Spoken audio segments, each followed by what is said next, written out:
Welcome to Recross the Paths. My name is Cade, and my guest today is Chill. Welcome, Chill. Yeah, hi Cade. Glad to be here. I am so thrilled to have you here. You are experienced and versed in this space, and it's a pleasure to be with an expert in the craft. It is my pleasure to be here. I really enjoyed listening to your podcast. You've had a lot of great guests on, and I just really appreciate the passion and the quality that you put into this for the Cube community. So again, thank you. Well, and right back at you. It's a thrill to be able to chat with folks who are likewise passionate about a space like this. Speaking of, that's some of your background and where some folks may know you is from some of the videos you've put up about Cube, and I know they'll let you put anything on YouTube if you want. But why Cube? What do you love about Cube in particular? Yeah, it's a great question, right? And I think I'm sure you would get a lot of similar answers from folks if you asked, 100 people what they love about it. I'm assuming I'm going to fall in that camp. But one thing that I really love about Cube itself is that it's just a unique experience every time you play it. I've never been really a constructed player, not competitive, always casual. But there's something about that, from a constructive point of view, whether it's 60 cards or 100 cards, that while not repetitive, it's kind of a known quantity. And for constructed magic, it's not that it would be boring, but it's not for me. It's not my cup of tea. And so one of the counter viewpoints that I really love about why is Cube awesome, why is it special, is just because of how unique it is, right? Every time you sit down, even with the same cube, it's a unique experience every time you play it because it's never the same 40. It's never the same opening 15 or 18 for your pick one, pack one. It's never the same players that you're drafting or playing with. And so that is really one of the things that I love most. And that was something that our friends over at Lucky Paper talked about recently about just the combinatorics of large numbers and how Yeah. even in a small environment you have all sorts of space to play. Yeah, for sure. The other kind of thing that I love about Cube, and it's really limited in general, but definitely with Cube, when you capture that, playing with seven friends or even seven strangers, is that draft that you do with them. It's a really great shared experience. And what I mean is, again, it's kind of lost on the constructed side. When you're constructing a deck, I understand you can test and work in teams or, work with friends, go on to the Discord and try to find sweet combos with your commander or something. But constructed to me is a much more kind of solitary experience. Whereas when you're drafting around a table of seven others or at the bar with, one or two others, that moment there, that's your shared event. Very often you'll have someone pass a pack to you or you'll pass a pack to someone else and they'll be like, how is this card still in here? Or, you'll hear the audible gasps or you all kind of like all have the same shocked expression as one card, that was not expected turns up in the draft. A cube, more so than limited magic from like a curated set, right? With like Blurm Burrow or something like just limited opening packs. With cube, the cards chosen, it's almost its own little world, right? And so you and seven other people get to share this kind of own little mini world together and then go on and build your decks and then go on and play. And it's just that kind of shared experience that is different week to week and never repeated, which is just something I really love about the game. And that's an interesting thought that with constructed leaning toward kind of the singular side of building, the cube has that element too, where maybe you're theory crafting or maybe you're putting a list together. But as soon as you get around the table, whatever ideas you had are suddenly subject to the whims of your your seven friends or however many friends are gathered around. Yeah. And I imagine you started with other types of limited. How did you get from maybe just drafting retail sets to cube proper, if you will? Yeah. Again, I don't think my journey is unique by any stretch of the imagination. I watched a lot of YouTube back in the late teens, watching LSV draft the MTGO Holiday Cube at that time. I was just always so impressed with the just magical lines of play, which is unique to LSV, right? Of what he could come up with. And so I was intrigued, and I dipped my toe, into the water. I think it was probably back in 2016 or 2015 when I first tried the Holiday Cube, as it was known at that point, and had no idea what I was doing. And it kind of just started from there. And eventually, after you watch enough of something on YouTube, and hey, maybe I want to do that myself. Then it's the all right. Well, let me dig out the collection and let me see what I can put together. Kind of put your favorite 360 cards in a box type thing. So but that's how I was exposed. Many of your projects are what some people would call thematic in some way. You've really leaned into stories or ideas that carry throughout. What led to that kind of approach? Yeah, I really appreciate that question. Thank you. Why do people play games at all? One reason that I'm so interested in kind of the Vorthos or world building side is because to me, magic it's a hobby, but it's also an escape. It's something that where I don't need real world, or I don't need I need to be taken away, kind of, right? It's my escape to do something fun, to do something creative, to kind of lose myself in something interesting.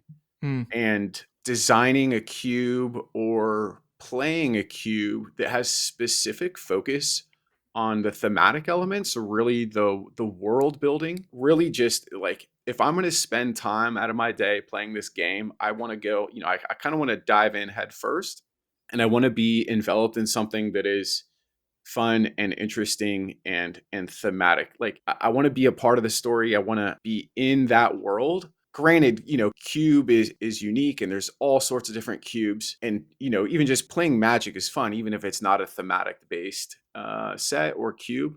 But having that Vorthos and that theme like layered on top to just pull me in closer and tighter as a player, it's just so much more rewarding and interesting, in my opinion. Magic kind of used to do this a little bit, like, WotC, when they designed sets. It used to be Magic sets were kind of released in a block format. And so, unlike today, right, where we stop in Bloomborough, or we stop in Thunder Junction, or we stop now in Duskborn for one set, maybe we'll repeat in a few years and go back to Bloomborough. Magic would build in blocks where they would stay in the same plane in the same world for like 3 releases. And to me, what I loved about that was the added depth and space that allowed WotC to really craft a world and craft a plane, and really allow players to explore that new place. That's not something that's been lost completely. I think there's very unique places and planes that WotC has developed, but they don't give players the time to get lost in that world and really explore it, because the structure is just right. Every release that comes out is kind of a new place, a new plane. So that old kind of block format with 3 releases in the same spot really just, I liked it because of the space and time and depth that it enables from a storytelling and world building perspective. And that's one of those things that it sounds like many of the sets or the new planes we visit are kind of like bus stops. You see it and then you move on to the next one. Whereas the folks that have been enjoying their visits to Innistrad or Ravnica have a bunch of space where it's been fleshed out over many such visits. Yeah, I totally agree with you. Definitely players today, they're gonna have their fond sets that have released and they like. Just imagine if you had a set that you were fond of, and it wasn't just a bus stop, like you said. Hey, sometimes I want to get off the bus and I want to walk around the park a little bit, and smell the flowers. And another bus will come along eventually, but let me stay here for a little bit and figure out what's going on. And we'll certainly get to some of these themes that you've enjoyed and celebrated. I wanted to ask, how do you find the balance of designing mechanically versus thematically? Or I don't know if that's versus, but like trying to pick a theme and then making cards fit into that in a way that is enjoyable on both sides. Yeah, that's a great question. It's certainly very challenging, and you're not wrong in the way you posed it. Sometimes it is a thematic versus mechanic trade-off as a designer that you're looking for. And it's going to be a spectrum. It's going to be what are you willing to include as a designer that is super mechanically relevant, but thematically not quite right, right? Like where do you draw the line and what do you accept or not accept to put into your environment? And that's going to be different for all designers. I would say for myself personally, I've tried to keep that dichotomy as close as possible, meaning I try to favor the thematics over mechanics if push comes to shove one way or the other, because I don't want to pull a player out of a world that I'm building for them when they suddenly see, you know, a random example. If they suddenly see like a transformer card, you know, like secret layer, that's going to pull you out of whatever, unless you're building, you know, a transformer or a, you know, a sci-fi cube or something. That's going to pull you out of that kind of mind state of what you expect and what you're feeling. Kind of getting back to the world building, magic cards are wonderful. You know, the magic of magic cards itself is you have this game piece that is more than just rules text and a stat line, right? It has Mm. some art. It has commissioned art on it from the earliest sets, pretty basic stuff, you know, Friends of Wizards of the Coast employees, to every piece of art is commissioned and highly detailed and whatnot. But that art, when it fits and when it tells a story with the rules on the card, it just makes this magic little piece. And then you take that card and you multiply it by 360 or more. It's like a storybook, and as you read through a book, you're being pulled through and along the story, and every piece is building onto itself, and it's making sense and it's connecting. If I suddenly threw a page from a different book than the book you were reading, that would jar you, the reader, out of that world that was being built that you were living in. And the art on the cards, I think, is equally as important as the rules text and the mechanics on the cards when building a thematic or a Vorthos themed cube. And to the credit of the art department at Wizards of the Coast, the fact that they have produced some, at the time of recording, 30,000 unique cards, not to mention multiple versions, and that so much of that art is recognizable and evocative at a glance is remarkable. Like you look and you know what a Tarmogoyf looks like. Yeah. You know what a Stormbreath dragon looks like or whatever. Those pieces that just capture the imagination. Yeah, totally. Well, speaking of thematic ideas, and so that we can dive into some specifics for your project, let's talk about the Dragons of Winter's Night. Would you give us an overview for this cube? Yeah, I'd love to. Thank you. You know, people ask for the elevator pitch. In a nutshell, right? This is a desert Vorthos cube that is snow themed and has the coolest creature type in Magic, the dragon, as kind of its headline. My vision for Dragons of Winter's Night is to pull that drafter, right, who showed up for that unique experience, pull them into a world that is interesting, novel, and challenging. When designing this cube, I really wanted to amplify emotions of tension and scarcity, yet not to the point that a player is defeated, right? But to a point where they can basically innovate and like find their solution to draft a deck, build their deck, play other players, and then come out successful. So, learning to endure and overcome the hardships. Yeah, exactly, right? Like you always feel more rewarded as a player and a drafter if you're solving the problem, right? It's not just put on a plate for you and scripted, if you will, but more that you find success and you know that aha moment, or you see that connection that was not explicitly written down. You feel very clever as the player and you're excited to build, like, yes, I am very excited about what I have drafted. I want to do this thing that I discovered, and then, you know, see if it's successful and enjoy that experience of seeing, when you play the games with the deck that you built, like seeing that deck do the thing that you want it to do, that you have built it to do. And seeing those themes that you were leaning into borne out in gameplay as well as just on an overview page. And what better way to create tension and scarcity than a desert environment? Yeah, desert is a super unique way to play the game, right? I don't want to insult any listeners. Desert drafting is just like regular cube drafting, except you have to draft every land that is available to go in your deck. So there's no land station at the end of the draft. The reason that Dragons of Winter's Night is a desert cube is because it specifically goes into that tension that scarcity of, hey, I am on this new planet, I'm on this new plane, I'm in the wilderness, I don't know what's going on. I'm going to have to pull myself up by my bootstraps basically and find a way to survive, thrive, and win. And so Desert just totally mechanically leans into that from I have to pick my lands, draft my lands, and thematically as well with kind of that, hey, I'm in a new space. I don't have all the resources I need.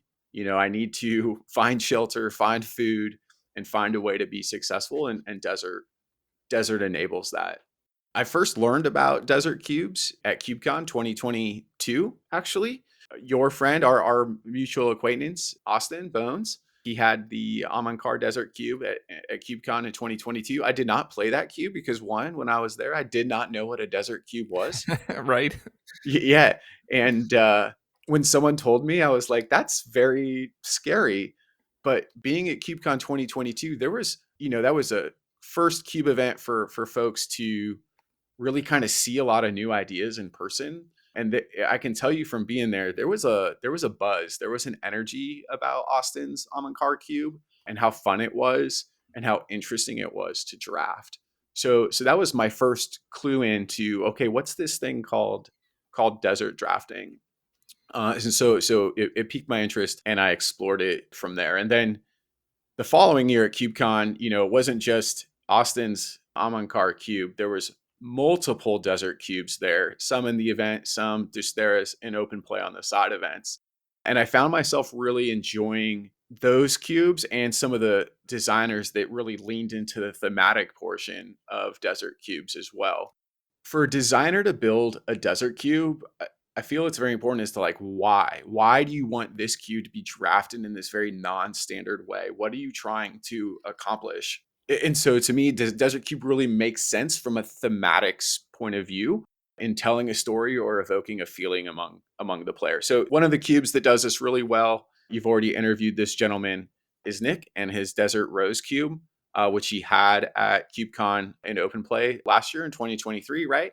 Nick's trying to also tell a story, also evoke a feeling about consumerism and waste and what happens with kind of untold greed and the aftermath of that. Yeah. And his Desert Cube environment does a fantastic job, right? Desert Rose does a fantastic job of doing it. If Desert Rose wasn't a desert cube, it would still work. Nick's vision would still be compelling and interesting to play, but the desert portion just takes it to a whole nother level.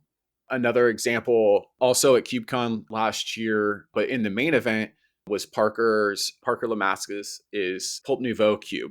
That I did play in the main event as well. So Parker's Pulp Nouveau Cube is desert, except he does put swamps in the basic land station. And so anything other than a swamp, you would have to draft. And that was a super interesting change to the desert environment. It's like, okay, well, I have as many swamps as I want. So all these kind of black cards that I can draft are quote unquote free. I don't have to worry about them. But these other colors, man, I really got to think about what I want to do. And Parker did a fantastic job of building an environment, a world in his Pulp Nouveau cube where like I just felt like, I was on the streets in a city, Pulp Fiction, noir. The way Parker built it, again, the desert portion complemented the story that he was trying to tell, or it complemented the world he was trying to build. So taking it back, right? Like my goals for the Dragons Cube is I want the player to feel desperate at the start, but then to gather their supplies, start feeling a little more secure, and then be successful playing their game plan and surviving in this world that I'm trying to build for them. And one further layer that I wanted to touch on there is you've also selected to include snow as a key mechanic here. So not only the limited resource of the lands themselves, but now we have another layer of something to consider during the draft. Yeah, you're right. So in the Dragon's Cube, not every land is snow. All the basics are snow. Kaldheim was great for providing some tools that dealt with snow. Initially, the snow was just a decision like, hey, Austin had built his fantastic Amankar Desert Cube, and you hear the word Desert Cube, and there's literal deserts as lands, and desert subtypes as lands in Magic. Right. They're all very sand based and desert based, hence the name. And so I just made a decision at the beginning. I was like, hey, I don't want to copy Austin. Let me try something different. Is there enough depth in this if we kind of go 180 out from that and go in a snow route? And the answer is I think yes, there is. Like I said, I'd love for Watsy to go back to Kaldheim. I don't think Cold Snap 2's in the cards, unfortunately. I Ice Age is what it is. So that was kind of an arbitrary decision, but it was kind of just the start of a creative process. Okay, if we do snow, what can I build? And it's just kind of not to pun, right? It's kind of snowballed or avalanched from there. Oh, no, no, we're all about puns here. This is good. Yeah, it's just that right, that a kind of emergent design where all right, if snow is where I would like to start, what are the cards that deal with that? And so it's obviously very easy or kind of straight line to then go to snow as a starting mechanic. You do have to be judicious though, right? Like just because the mechanic says snow doesn't mean it's a good fit in a snow cube, right? Or any Right, right. kind of thing. Well, and you noted that as well, that your sources for snow-based mechanics are, Modern Horizons 1, Kaldheim, and, like, actual Ice Age. I know Cold Snap in between, but trying to make Yeah. those make sense thematically or mechanically together is, really an art form. Yeah, no one wants to play with cumulative upkeep. So even though that was a marquee mechanic in Ice Age and I think Cold Snaps, like, yeah, we're not doing that to our players. People are here to have fun. Well, snow gives you a lot of interesting artistic directions as well. I know you really worked to create a uniform aesthetic to a cube like this, which I know is tough with custom pieces, but how do you approach that here with Dragons of Winter's Night? Yeah, it's a great question. Thank you for that. First and foremost, when building a themed cube or a Vorthos type cube, I think flavor is the place where you start, right? And so when new sets come out or looking at old sets, what cards exist that meet the flavor and meet the theming of the environment you're trying to build? And that's a great place to start. From there, then you can look at mechanics. Some mechanics are not good, like cumulative upkeep. Some mechanics are great, like this is some snow mechanic or something. What that does is, for a lot of cube designers, right? It really allows you to really filter through the deluge of cards very quickly.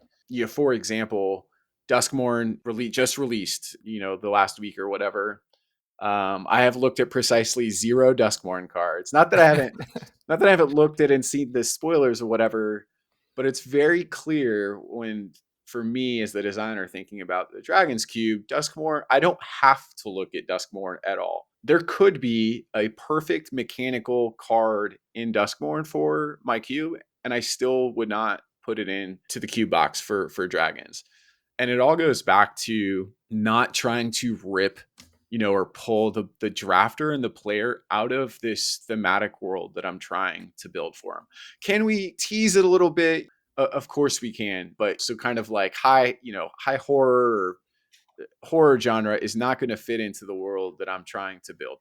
That said, you do have to make some allowances. Like I can tell you right now, you can only search Scryfall for like snow and ice in the art so many times. Yeah.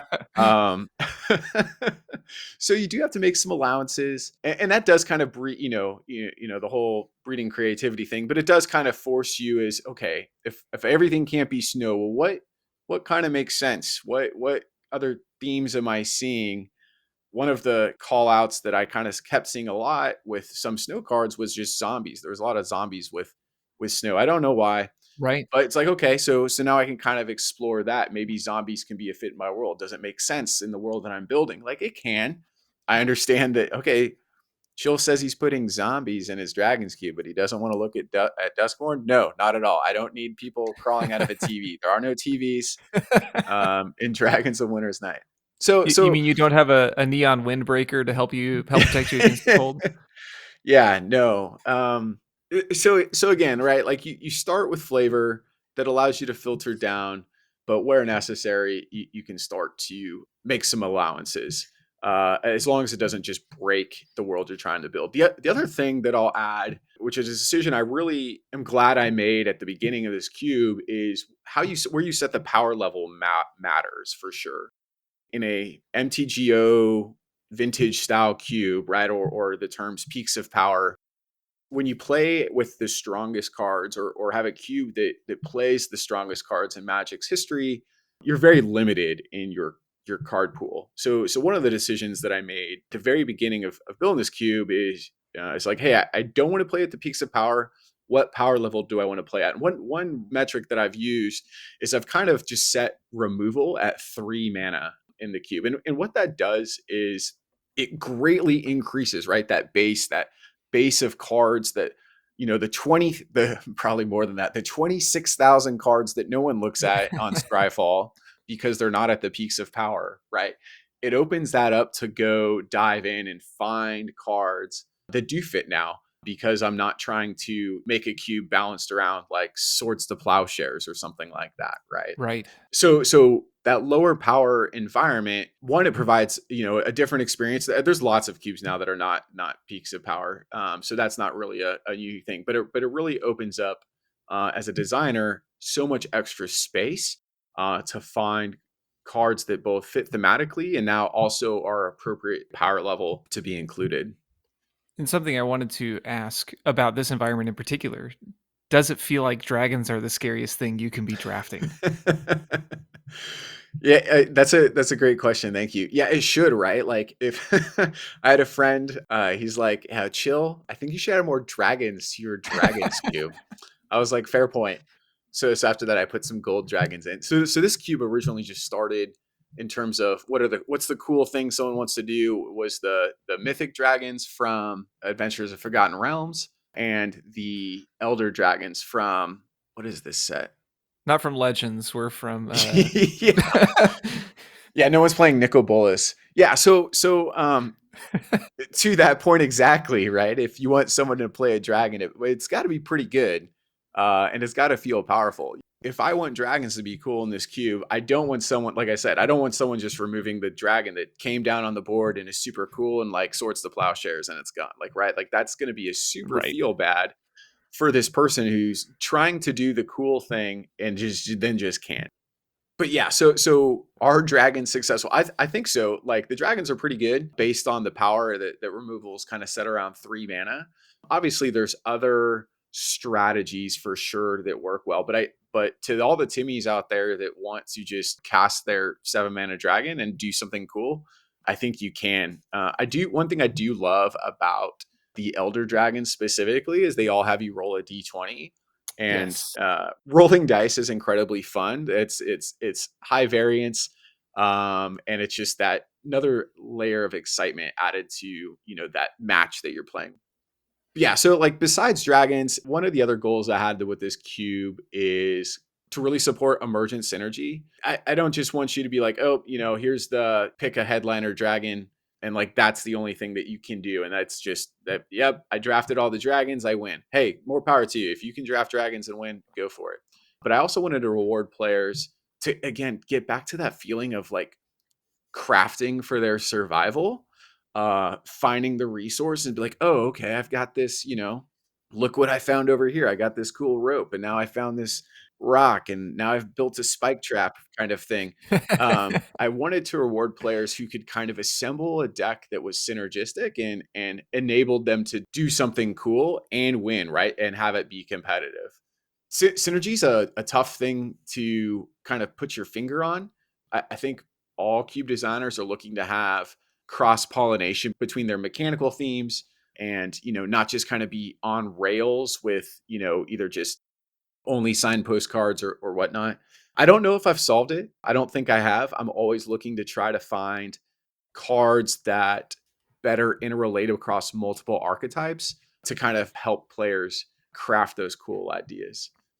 You'd brought up at the beginning, I've done some YouTube videos and stuff, and there's a lot of great resources and stuff out there. Something that really struck with me after listening to a few podcasts was that idea of emergent complexity. So the last goal that I had with this cube is to not be overly complex. Mm. And so there's a lot of ways to do it. In fact, our friend Dan, who has the data generated vintage cube, he's got a great data set that he's building right now with the cubes that are going to KubeCon 2024 and doing some surveys with the designers to really kind of put a metric on complexity and kind of understand what people think makes a card complex. So it's super interesting work. This is a fascinating project where he is working on helping define different metrics that may contribute to a card's complexity. And as we've discovered through that process, it's not just cut and dry.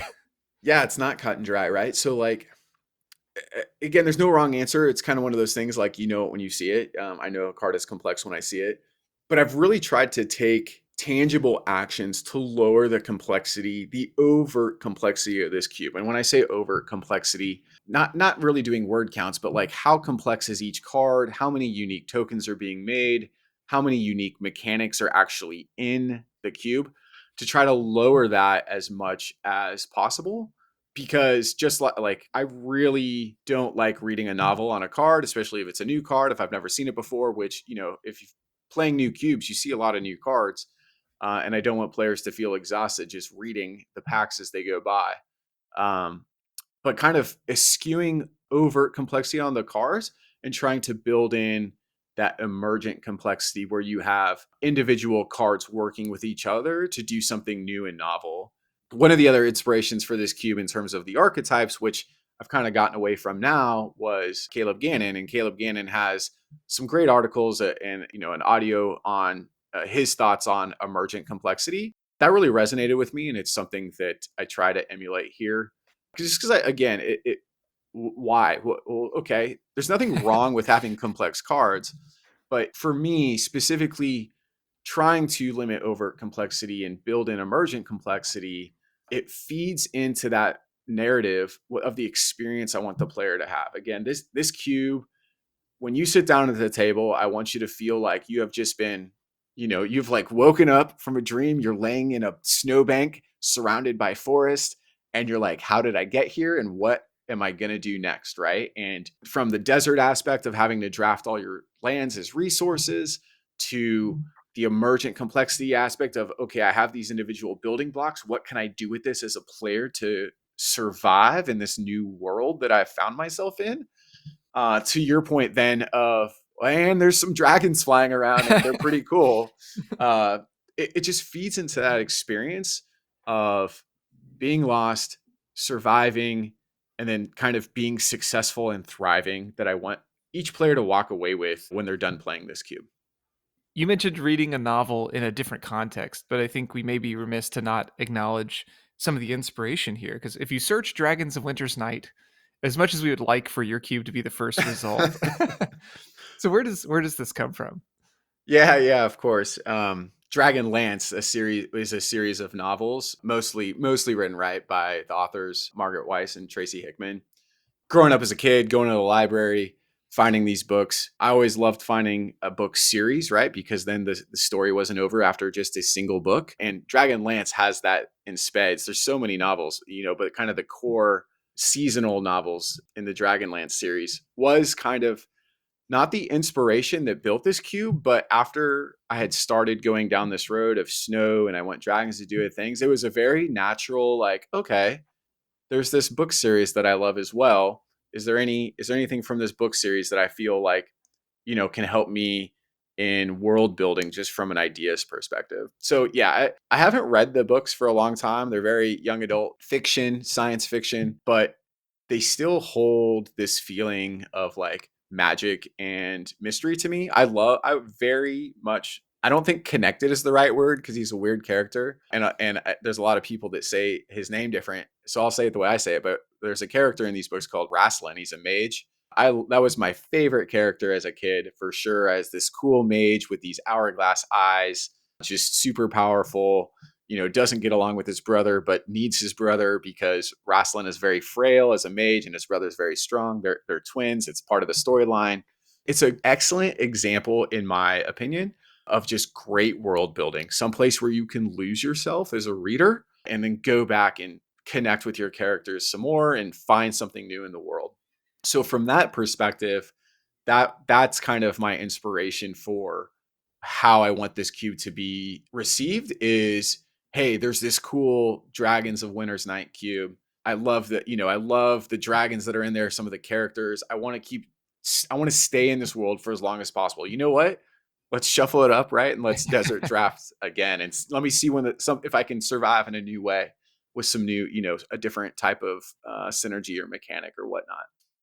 That's so good. Well, and I know it's not a one-to-one connection necessarily, but being able to borrow those themes and flavors that were inspiring and that still are inspiring is something that you can carry into an environment like this. Totally. So chill as we consider a broad spectrum of what we've explored through theme and balancing mechanics and power and desert and snow and all of these things. What advice would you offer to other designers as they consider their own environments and inspirations? Every designer is on their own journey. I started my first cube in 2017. You had asked earlier, like, hey, like, why, I have some YouTube videos. Why did you put out YouTube videos? A lot of it is because every designer is on their own journey. I learned from other designers. I learned from seeing what other people are doing. And, oh, okay, I had never, for example, going to KubeCon 2022, what's this desert thing?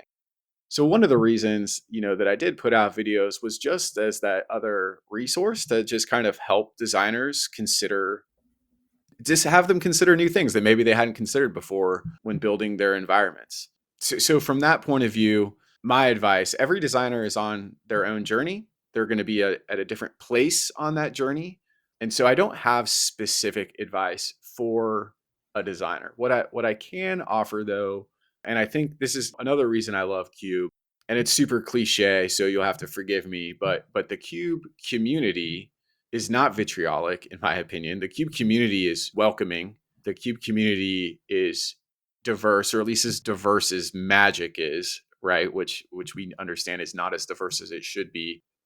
So the Cube community and welcoming designers along their path as they are brand new to seasoned designers like Usman, who's going to be speaking at KubeCon this year, right? Like Yeah. every designer's on their journey, and my advice is not really to those designers, but again, just kind of clapping the Cube community on the back a little bit of, let's continue being that welcoming group that gives each designer the space to explore what they're trying to explore, and support them along the way. So I apologize for the cliche, like, kumbaya type answer, but it's important, right? I think you feel it to an extent with the work that the passion that you give to the community through this podcast. I think it's something that resonates with people. It's one of the reasons that I am still connected to Cube. It's definitely the folks that I've met and the support, really the support along the way. And I don't think every hobby or even every Magic format is as supportive to new people and making mistakes and kind of learning and growing, as we all just kind of explore this hobby that we cherish. Absolutely. So, chill, arguably the most important question I could possibly ask you here. If you could have any card printed as a promo, uh, what card would that be and who would you have do the art for it? Yeah, Cade, thanks. This is that's your penultimate question. I love how you culminate each interview with this. I'm gonna have to let you know, you're gonna have to start holding guests to account, because I'm gonna push the boundaries here a little bit I'm ready. on my choices. Yeah. So I'm gonna give you two answers. I'm already breaking the rules there. Um, and I'm not going to pick a specific card. I'm going to pick a cycle. So I do apologize, but you asked me. So my two answers are this, kind of relevant now. But so first would be the talisman cycle or the signet cycle. Take your pick, one of the two. And I'd love to see that whole cycle done by Elena Richards. Elena Richards, if people do not know their work, they did the latest Jeweled Lotus of the one that just got banned, and it's just such a whimsic piece of, not jewelry or anything, but like just, it's just so fantastic. The Jeweled Lotus flower, the way that the artist has depicted it with the colors that they used, I would love to see that on a talisman cycle, because unfortunately Jeweled Lotus doesn't do anything for me in Cube. And Elena's done a number of other remarkable pieces as well, like a lot of really kind of swooshy, energetic pieces. Yeah, yeah, I just really love their style. Some folks, the fairy rogue tokens from the secret layers, is more other stuff that she's done, and treasure tokens, and just, yeah, it's very. I just love it. I'm a huge fan of kind of like saturated colors, and Elena's artwork definitely takes that. So seeing that in the talisman or signet cycle would be amazing. My second answer, I'll make it shorter, but this is much more functional for me in terms of something that I would love to put in Dragon's Winter's Night. And that would be the Elder Dragon cycle, right? So kind of those like 6, 7 mana dragons that you roll a d20 on. There's nothing wrong with the current arts, but kind of as a throwback to Dragonlance, I would love to see the Elder Dragon cycle done by Larry Elmore, and kind of his very iconic, rich colors. Nothing crazy and fancy, but just old school 1980s fantasy dragons. I would love to see that. So those are my two answers. You'll have to rein future guests into to one response only, but I was going to get my votes in there while I could. That's great. And Larry Elmore, another fun one to explore, his old artworks there. Yeah, the iconic dragons you'd probably recognize from I believe it's the Monster Manual or the Player's Handbook from one of the earlier editions of Dungeons and Dragons as well. Yes, for sure. Well, Chill, this has been a treat to explore the Dragons of Winter's Night and just to chat about Cube more broadly. Thank you so much for taking your time to be part of this. You're welcome. Yeah, thanks. I really appreciate you asking me to be here. If folks want to explore a little bit of the Dragons of Winter's Night, or they want to see some of the other projects you're working on, where would be the best place for us to point them? Sure. In terms of the other projects, right? I'm on Cube Cobra, Chill MTG. Follow me there. See what other stuff I'm working on. I have a few bar cubes. I'll be bringing them all to KubeCon. I love bar cubes, so definitely check those out. And otherwise, just find me on Discord. I'm in the KubeCon Discord, Chill MTG, and yeah, just reach out. I'm always happy to help another designer or listen to another designer and kind of collaborate on what they're working on. Well, Chill, again, this has been a delight for me. I so appreciate you, and I'm looking forward to the opportunity to connect here in just a few short weeks. Yeah, a few short weeks. I am looking forward to seeing all of my friends, old and new, seeing you, seeing just everyone here in Madison in October.